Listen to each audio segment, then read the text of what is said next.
Hello mga kalakwatsera! Nandito kami ngayon guys sa Al Alam Palace, Sultan Qaboos of Oman.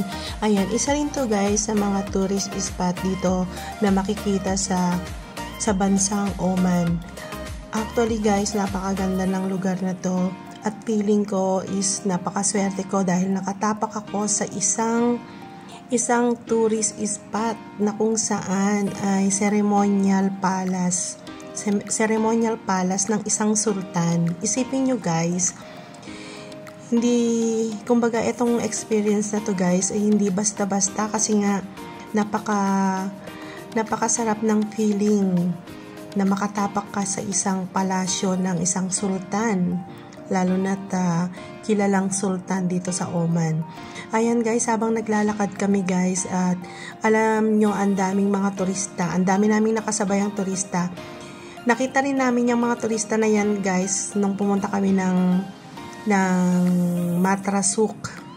Yan, mga kasabayan din namin yan dun sa loob ng Matrasuk. Ngayon naman nagkita-kita rin kami dito sa Al Alam Palace. Ayan guys, habang naglalakad kami, syempre ninanamnam namin ang ganda ng mga tanawin. Alam nyo ba tong Amerikano na to guys na yung nakasombrero is nagtanong pa yan sa amin kung sino daw ang the best heroes sa Pilipinas, kung si Magellan daw ba o si Jose Rizal. Aba syempre guys, ang sagot namin is si Jose Rizal. Kasi si Jose Rizal is the national heroes. Yun ang sagot ng aking hipag, di ba? Truth naman, charot. Ayan nga guys, habang naglalakad kami, syempre selfie para meron tayong mga remembrance sa mga napupuntahan nating lugar.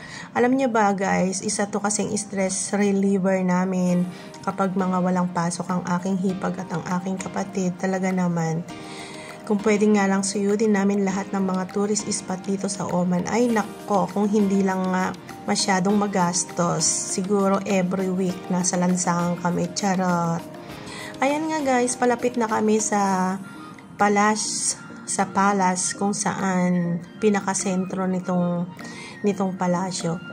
Pero hindi kami pwede kasing pumasok doon, meron pang gate yan. So dito lang kami sa may sa back, pangalan to, sa mga paligid. Pero napakalawak nito guys, sobrang ganda. Ayan guys, ang daming turista. Nakakatuwa kasi feeling ko tuloy isa kaming mga turista dito sa bansang Oman. Charot!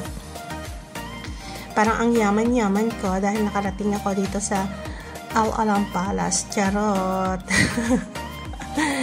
Ayan guys, syempre sinulit-sulit na ng inyong malakwatsera ang pagsiselfie. Ayan, lakad-lakad papunta sa harapan ng palace.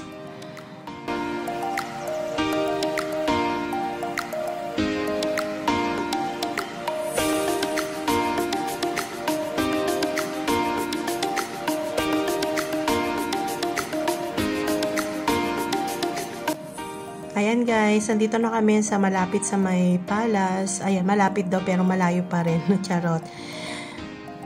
Hanggang dito lang kami nagpa-picture para makuha yung buong view ng palace. Ayan, kung makikita ninyo guys, napakalawak nitong lugar na to.